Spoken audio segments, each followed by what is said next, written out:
আসসালামু আলাইকুম। ওয়ালাইকুম আসসালাম রহমতুল্লাহি ওয়া বারাকাতুহু। আসসালামু আলাইকুম রহমতুল্লাহি ওয়া বারাকাতুহু। ওয়ালাইকুম আসসালাম। কেমন আছেন? জি আলহামদুলিল্লাহ ভাই, ভালো আছি। আপনি কেমন আছেন? হ্যাঁ, আলহামদুলিল্লাহ। আচ্ছা, আপনাকে কিছু প্রশ্ন জিজ্ঞেস করবো, আপনি একটু উত্তর দিবেন? ইনশাআল্লাহ দেওয়ার জন্য চেষ্টা করব যতটুকু সম্ভব। ভাই, সাউথ আফ্রিকাতে কত বছর ধরে আজকে আছেন? আমি তো আসছিলাম 2019 সালের ডিসেম্বরের মাসের 20 তারিখে সাউথ আফ্রিকাতে আমি আসছিলাম। আচ্ছা, তো আপনি সাউথ আফ্রিকা কীরকম লাগতেছে, কী করতেছেন বর্তমানে, কী আ- অবস্থা?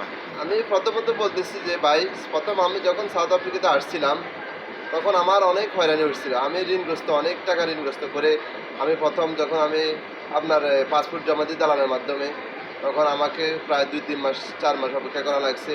ওখান থেকে আমার দালাল বলছে যে প্রায় 8 লক্ষ টাকা খরচ হবে, এটা যে আমি ডাইরেক্ট আসি। হ্যাঁ। তো আমি বলছি যে আচ্ছা ঠিক আছে ভাই, তাহলে বাইলাইনে গেলে আমার জন্য কত লাগবে? তো উনি আমাকে বলছে যে বাইলাইনে যদি যান তাহলে আপনার জন্য 6.5 বা 7 খরচ হবে। আমি বলছি যে না ভাই, আমি বাইলাইনে যাবো না। বাইলাইনের যে কষ্ট, সাউথ আফ্রিকা যে যাবে, সে যে বাইলাইনে আসছে সে বুঝবে সাউথ আফ্রিকা বাইলাইনে যে কত কষ্ট, কত মর্মান্তিক অবস্থা থাকে দেখা আচ্ছা, যায় তারা। কীরকম কষ্ট একটু যদি আমাদেরকে বলতেন মানে।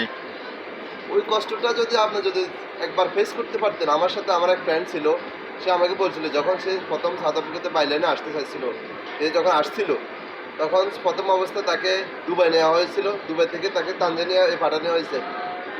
তানজানিয়া থেকে তাকে পাঠানো হয়েছে নামিবিয়া, নামিবিয়া থেকে তাকে পাঠানো হয়েছে ইথিওপিয়া। এভাবে একটা পর দেশ পর্যায়ক্রমে বাস দিয়ে যে সময় আপনার সে যাওয়ার জন্য অনুগ্রহ মানে করেন যে বাস দিয়ে আসার সময় এক একজন ওই বাসে যদি 50 জন ধারণ ক্ষমতা থাকে, ওখানে প্রায় 150 জন মানুষ ওই বাসে ওইখানে উঠানো হয়। যখন একটা বর্ডার থেকে আরেকটা বর্ডারে ক্রস করা হয়, তখন ওই বর্ডার অনেক সময় তার থাকে, অনেক সময় বর্ডার ক্রসে অনেক সময় পুলিশম্যান থাকে। যদি দেখে আপনার সাথে সাথে ওখানে ব্রাশ পার করে মনে করেন আপনার জীবন ওখানে শেষ। তো অনেক আচ্ছা। সতর্কতা অবলম্বন করে এক দেশ থেকে আরেক দেশ পাড়ি দিতে হয়। আচ্ছা, আপনি যখন সাউথ আফ্রিকা আসছেন, আসার পরে দালালে আপনাদের কাগজপত্র করা টরা এগুলো নিয়ে কীরকম কষ্ট ফেস করছেন, আমাদেরকে যদি একটু বলতেন প্লিজ। আমি যখন আসছিলাম সাউথ আফ্রিকা, আসার পরে প্রায় 1 মাস আমি ঘুরছিলাম। 1 মাস হওয়ার পরে আমি যখন কাগজ করার জন্য দালালকে বলছিলাম যে ভাই, আমি তো কাগজ করার দরকার, আমার প্রয়োজন, না হলে তো ইমিগ্রেশন আমাদেরকে ঝামেলা করবে। তো ও বলছে যে ভাই ঠিক আছে, আচ্ছা ঠিক আছে, আপনি যেহেতু কাগজ করার জন্য আগ্রহী, তাহলে আপনাকে পিটুরিয়ে যেতে হবে। ওখানে আমি এক দালাল ধরছি, ওনার নাম হচ্ছে ইসমাইল। ইসমাইল দালাল, ওনার বাইরের মাধ্যমে ওনার মারফতে আমরা প্রায় 30 জন ছিলাম। যখন আমরা পিটুরিয়া সকাল 6টা বাজে উঠে আমরা রেডি হয়ে যাওয়া লাগতো। উঠে যখন 6টা বাজে উঠে আমরা ওখানে একটা হোটেল ছিল পিটুরিয়ার পাশে। এর আগে আমরা তৈরি হয়ে বাইরে হয়ে গেছি আর কি। আচ্ছা ভাই, আপনাদের একটা জিনিস জানা, সাউথ আফ্রিকা যারা নতুন আসে কাগজ করতে পারে নাই, হ্যাঁ, তাদেরকে পুলিশে কীরকম হয়রানি করে যদি একটু বলতেন। যারা প্রথম অবস্থায় সাউথ আফ্রিকায় নতুন আসে, কাগজ করতে পারে না, যেমন তারা আপনার এই পুলিশে ইমিগ্রেশন যারা আসে জিজ্ঞেস করে যে কয়েজ you paper, give me you paper. দেখুন যদি পেপার না দিতে পারে, তখন সে my friend sorry let's go. Then ওকে পুলিশে অ্যারেস্ট করে নিয়ে যায় যে থানাতে নিয়ে যাওয়ার পরে আপনাকে আপনার বাঙালি যে ভাই ব্রাদার আছে, ওনারা দালাল উকিল দেওয়ার পরে যদি আপনার উইকেন্ডে পড়ে 3 দিন জেলখানাতে থাকবে। ওখানে আপনার কোনো রকম বাদ বা অন্য কোনো খাওয়া দাওয়া যাবে না, শুধু ফাস্টফুড আইটেম ছাড়া। তো হয়তো আপনার যদি ফ্রেন্ড রিলেশন যদি আপনার আত্মীয় স্বজন যদি বড় লোক থাকে, তাহলে ওনারা নিয়ে খাওয়া দাওয়া নিয়ে দেয়, তাহলে আপনি খাইতে পারবেন। না হলে আপনি উপাসে করে দেখতে হবে। ওরা খাওয়া দিবে, তবে ওই খাওয়ার আপনি খাইতে পারবেন, এটা রুচিসম্মত না। আচ্ছা, চাকরি কি গ্রাম অঞ্চলে ভালো নাকি টাউনের মধ্যে ভালো? চুরি চাকরি ডাকাতির বেড়ায় আর কি। চাকরি জীবনের ঝুঁকি যদি আপনার নিরাপত্তা যদি তাকে আপনি জীবনের প্রতি যদি মায়া থাকে, আপনি অবশ্যই গ্রামে চাকরি না করে অবশ্যই টাউনে চাকরি করাটা অনেক ভালো। আপনি অনেক কিছু শিখতে পারবেন, অনেক কিছু বুঝতে পারবেন, খোলামেলা থাকতে পারবেন।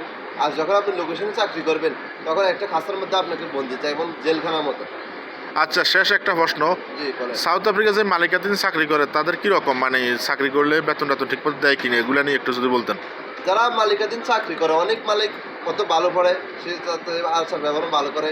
আবার অনেক মানুষ আছে খারাপ, যারা আপনার 1 মাস 2 মাসের টাকা আপনার আটকানো রাখে, এবং বলতেছে কি যখন ওকে চাকরি ছাড়ি দিবে তখন ওকে অনেক ধরনের দোষারোপ করে। যেমন কি তার ব্যাগের ভিতরে টাকা ঢুকে দিয়ে তাকে অপরাধী বানানো হয়, অনেক অপহরণ করা হয়, অপমানিত করা হয়, অনেক লাঞ্ছিত করানো হয়, যে মালিক ভালো যদি না পড়ে। আচ্ছা, লাস্ট আর একটা কথা, যে আবার অনেক সময় যারা চাকরি করে তারাও নাকি দোকানে চুরিদারি করে অনেক সময়। আসলে সত্যি কথা বলতে কি, সবাই তো আর ভালো না, সবাই তো আর খারাপ না। অনেক হ্যাঁ, হ্যাঁ। মানুষ আছে যারা অনেক নেশাগ্রস্ত, যারা ড্রাগ এডিক্টেড, অনেকে দেশে আসে নেশা করে, যেমন কি গাঞ্জা, ইয়াবা, আবার অনেক ধরনের ড্রাগস, এগুলো নেয়, তারা অনেক সময় টাকা মালিকের এদিক থেকে এদিক করে। মালিকও একজন মানুষ আত্মবিশ্বাস করে আপনাকে একটা দায়িত্ব বুঝে দেয়, যদি ওই আত্মবিশ্বাস আপনি যদি না রাখেন তাহলে ওই মালিকের তো অনেক ক্ষয়ক্ষতি হবে। আচ্ছা, লাস্ট একটা কথা, আপনি কি বলেন আমাদের বাংলাদেশি ভাইদের উদ্দেশ্যে, কি সাউথ আফ্রিকা আসার জন্য কি সাজেশন দেন, কি ভালো হবে নাকি না আসি অন্য দেশে যাওয়া ভালো আমি হবে? মনে করি যারা সাউথ আফ্রিকা আসার জন্য আগ্রহী বা অগ্রগামী, তারা না আসাটাই সবচেয়ে উত্তম। এর থেকে ভালো আপনার যে টাকা 8 লক্ষ টাকা খরচ করে এই দেশে ডাইরেক্টভাবে আসবেন, ওইটা না খরচ করে আপনি এর সাথে আরও কিছু অ্যাটাচ করে আপনি ইউরোপ বা আমেরিকাতে যদি আপনার ওই ধরনের ক্ষমতা থাকে তাহলে আমেরিকাতে চলে যান, অথবা ইউরোপ চলে যান, তাহলে আপনার জন্য ওকে ভালো হবে। ওকে, ধন্যবাদ আপনাকে। আপনার লাইফটা অনেক সুন্দর হবে, অনেক স্বাচ্ছন্দ্যময় ধন্যবাদ। হবে। আমি মনে করি সবাই ভালো থাকবেন, আমার জন্য দোয়া রাখবেন। ইনশাআল্লাহ। আমি ইকবাল হোসেন হৃদয়, আমাকে সবাই আরো নতুন ব্লগ করার জন্য আপনারা অনুপ্রাণিত করবেন, আমি আপনাদেরকে ভালো কিছু ইনশাআল্লাহ, দেওয়ার জন্য। ইনশাআল্লাহ, ওকে। তো আচ্ছা, ঠিক আছে, ভালো থাকবেন, খুদা হাফেজ, আল্লাহ হাফেজ।